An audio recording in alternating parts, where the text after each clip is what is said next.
Hi, it's Alex from StadlerCon, coming to you right around Christmas with 3 treats. One to give away, one to have the night before, Christmas Eve, and a cocktail called the Nasty Bastard that I invented just in time for Christmas dinner. So we're going to start out with brittle. Peanut brittle is traditional, but I like to mess around and either do pistachio sometimes, or what we're going to do today, which is cashew brittle. I have in my hand a butter wrapper, because the first thing you have to do for this recipe is grease a piece of tin foil. So you're going to shmoo a little nut of room temperature butter. If you try to use cold butter, the tin foil will rip. But basically, you want to grease a sheet of foil, and then put that there.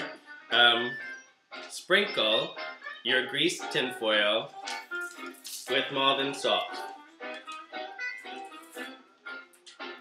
Pinch 1, pinch 2. Then we're going to go over to the fry pan and put about 2 cups of sugar into your pan. Turn your heat up high and melt your sugar with about 2 tablespoons of butter and 1/3 of a cup of water. You don't have to do much now. We're just going to wait for this to melt. We'll be back in a second, and this will be becoming caramel. We're about 2 minutes in, maybe 3, and we've just got this nice bubbling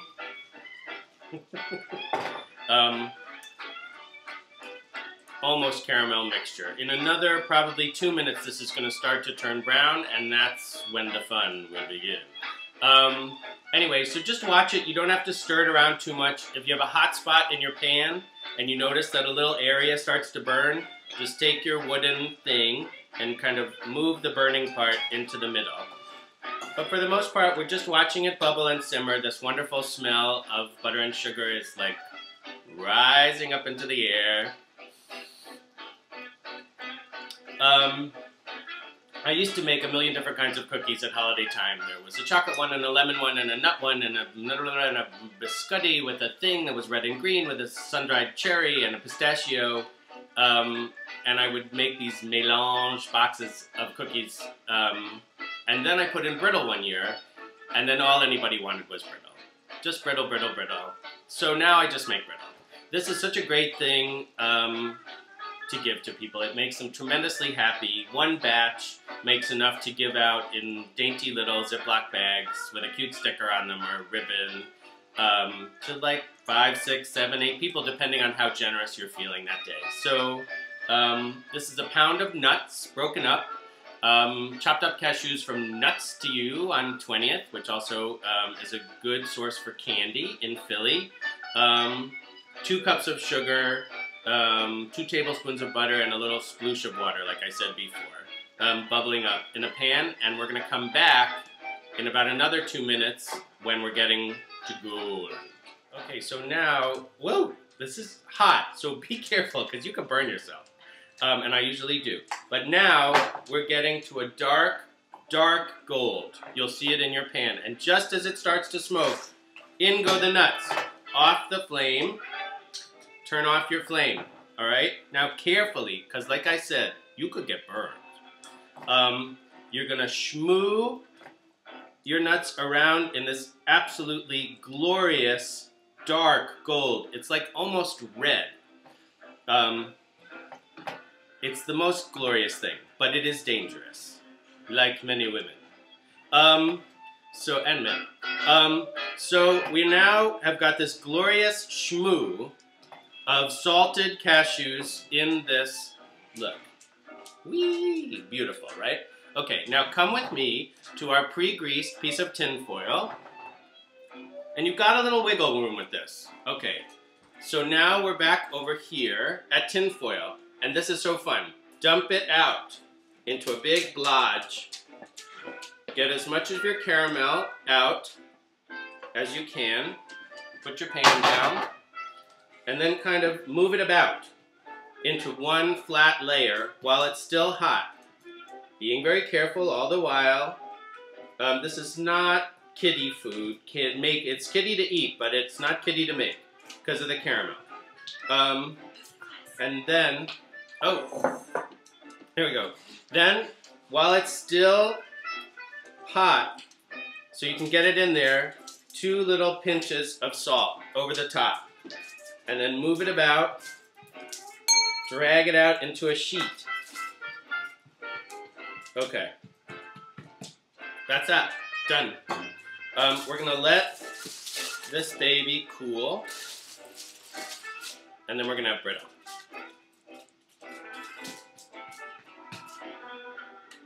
Okay, so part 2 of our holiday episode. The Nasty Bastard. This is a cocktail that I think I invented. And it doesn't have very many ingredients. Aperol, which is like Campari's funny little cousin. Vermouth, I like Noi. But some nice dry vermouth, ice, and a lemon. So we're gonna make a twist. Un gigot is French for a twist. I learned that because I saw Beverly Hills Cop in French. Would you like a little twist? So, with your lemon peel, rub, right? You always want to rub the oil onto the rim of your glass, old bartender trick, and then squeeze the peel. What that does is get the lemon oil out and in your drink. Then, we're going to put, this is my shaker, he's English, sterling, coated, hotel silver, his name is Warren. Fill him with ice. And then 3 parts vermouth, 1 part, 2 parts, 3. And then 3 parts vermouth, 1 part Aperol, bloop. And then take your lemon, your shaker strains it, which I love. So the juice of a lemon. Fresh. Alright. And then, put on your thingy and your dingy and shuka shuka shuka, shuka shuka shuka, shuka shuka shuka shuka. Okay, shaken to chill. Decant. It has this spilly, Warren. Beautiful, you can see like crepuscular color. Right? And then it's bitter, it's sweet, and it's just like, nasty. Nasty little drink. I love these. And these are such like a nice companion to the holidays because they're not rich, they're not sweet, they don't weigh you down. They're just light and bright and full of delight. Okay, we'll be back with fondue. So, bopping around. It's Christmas Eve. You're exhausted. You have either been out shopping or out running around, or other people have been crazy in the world, or people have been calling up and there's been last-minute errands and then the tree fell off the car in the middle of a 6-lane highway, like happened to me when I was little. Or something. Anyway, that day, and also there's just like the psychic, clangy energy of the world on that day, and you're home now, and it's evening, and you're going to have a big something the next day probably, but you don't want to fuss around, and you want something sustaining. So we're going to have fondue. I have always loved fondue, always fondue, fondue, fondue. I grew up in like, you know, fondue's the glory days of fondue. Nobody doesn't like fondue. Because it's melted cheese. So, and the other nice thing about it for Christmas Eve is it's festive and it's social and fun, but it's really like, it practically makes itself. Take your pot.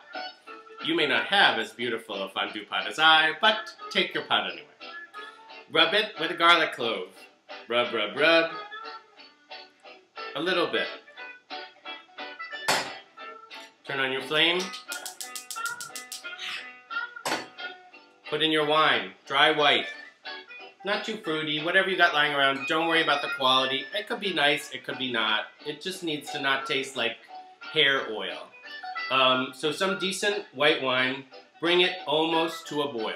I've grated up Swiss for just cheese, and then for flavor, I've got Comté, which is a cave-aged Gruyere, which has a wonderful kind of like earthy, like hobbit cheese taste.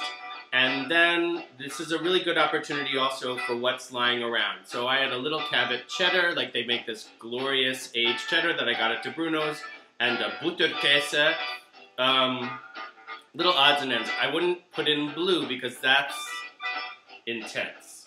But any kind of nice yellowy cheese that's around, throw it in there. Get your wine a little bit hotter. We're gonna wait. And I got my baguette, just to let you know, from Metropolitan Bakery. They make the best baguette in Philly. It's menacing. Don't make me hit you with my baguette. So when your wine is just starting to simmer at the edges, come on, baby. You're gonna put in your cheese. Blah, blah, blah. Blah, blah, blah. Blah, blah, blah. Blah. And now, I'm not gonna make you wait around. I'm gonna come back with gooey melted cheese. Okay, so, hi. Your cheese is now bubbling and soupy, blah, blah, blah, blah, blah, blah, blah, in its pot. You're gonna throw in a tablespoon or two of Kirschwasser, which is cherry brandy. You're gonna buy one bottle and then have it for the rest of your life, because you're only gonna use it in fondue. And then cornstarch, which is gonna thicken the mess. Keep stirring. Blah, blah, blah. You probably should have mixed your cornstarch into your kirsch. That would have been a good thing for me to do, but I forgot. But it doesn't matter. And then, actually it does kind of matter. Mix your, oh there, hi Danny. And now a little black pepper to taste. Turn it down low. A lot of people think that for fondue you need that little thing that holds the thing, the little flame in the thing. You don't. Just do it at the stove. Turn it down on a low flame. Cut yourself a hunk of bread.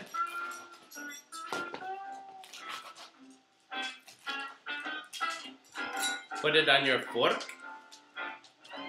Now, get it down into the gungy goo.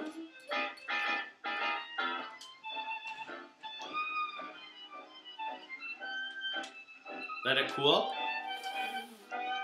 And imagine everybody's around, people you like, you've had some nasty bastards, right? And now everybody's around and there's like a nice little lemony, garlicky salad, crusty bread, melted cheese, and oh, my bread dropped in the pot. If that happens, you have to kiss everybody at the table. That's tradition with fondue. And then, cool. Oh my god. That's melted cheese. That's so disgusting. Looking. But it's delicious tasting. It's just delicious. And the more this heats, the more gooey and yummy and delicious it gets. So, from me to you with fondue. Merry Christmas, everybody. Hi. Okay, so we've given our brittle 10 minutes to cool, maybe 15, and now this is kind of an amazing thing. Peel back your foil. Look at that, right? You might get a little bit of foil. So amazing, like one enormous piece of candy. And then, break up your brittle. This is a great time to let the kids into the kitchen, because all you have to do is smash it up. If you want to be, you know, chefy, you can do it with a big sharp knife, but I like to do it with nice clean hands. Then, last year somebody gave you fancy cherries in a jar. You kept the jar. You're like, oh, I can't give it away. It's such a nice jar. Now you can't open it. Okay. Oh, it's so beautiful. Now, da-da-da, oh, bookstore lady, you were so nice to me this year. Newspaper man, my boss, I'd like a raise. Maybe I could interest you in some holiday Brita. It's salty, it's crunchy, and you made it yourself. It's the most lovely thing. Anyway, Merry Christmas. Give something away. Get some people over to your house. Don't sweat it. And, like I always say, don't kill your family. Enjoy your nasty bastards and your fondue and your